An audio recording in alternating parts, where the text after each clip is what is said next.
साईं अब्दुल हकीम अरशद सिंध जे दिल नवाबशाह सां ताल्लुक़ रखंदड़ हिकिड़ो इंतिहाई ख़ूबसूरत दिल रखंदड़ महबूब माण्हू, सिंध परस्त ऐं पंहिंजे अंदर में भरपूर सूफ़ीअ वारी फीलिंग ऐं अहसास रखंदड़ शाइर।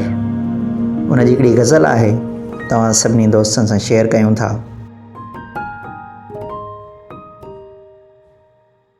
खुदा जा ही बंदा ही पीढ़ियल अवाम, मुसलत उन्हनि ते यज़ीदी निज़ाम।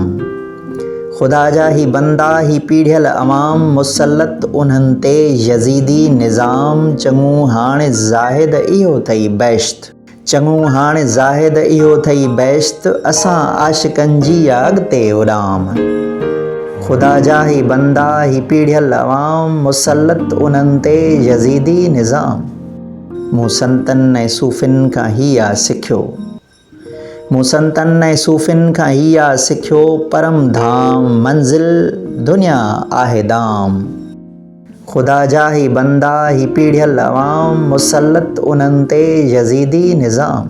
सफ़र जी तयारी आहे वञिणो आहे परे, सफ़र जी तयारी आहे वञिणो परे, अव्हां लाइ दुआऊं अव्हां खे सलाम। खुदा जा ही बंदा ही पीढ़ियल अवाम, मुसलत उन्हनि ते यज़ीदी निज़ाम। अंदर में घिड़ी कर तूं दिल जो तवाफ़, अंदर में घिड़ी कर तूं दिल जो तवाफ़, तो सम्झो परे आहे बैतुल हराम। खुदा जा ही बंदा ही पीढ़ियल अवाम, मुसलत उन्हनि ते यज़ीदी निज़ाम। मुहबत जो मज़हब कयोसीं क़बूल, सभिनि जो मां ख़ादिम सभिनि जो ग़ुलाम। खुदा जा ही बंदा ही पीढ़ियल अवाम, मुसलत उन्हनि ते यज़ीदी निज़ाम। ही मज़हब ऐं सियासत जी साज़िश सिटा, ही मज़हब ऐं सियासत जी साज़िश सिटा, वेढ़ायो लड़ायो कयो क़त्ले आम। खुदा जा ही बंदा ही पीढ़ियल अवाम, मुसलत उन्हनि ते यज़ीदी निज़ाम। अला सिंध सूफ़िन जी हुई सरज़मीन, हिते लाश तड़पी मरन सुबुह शाम।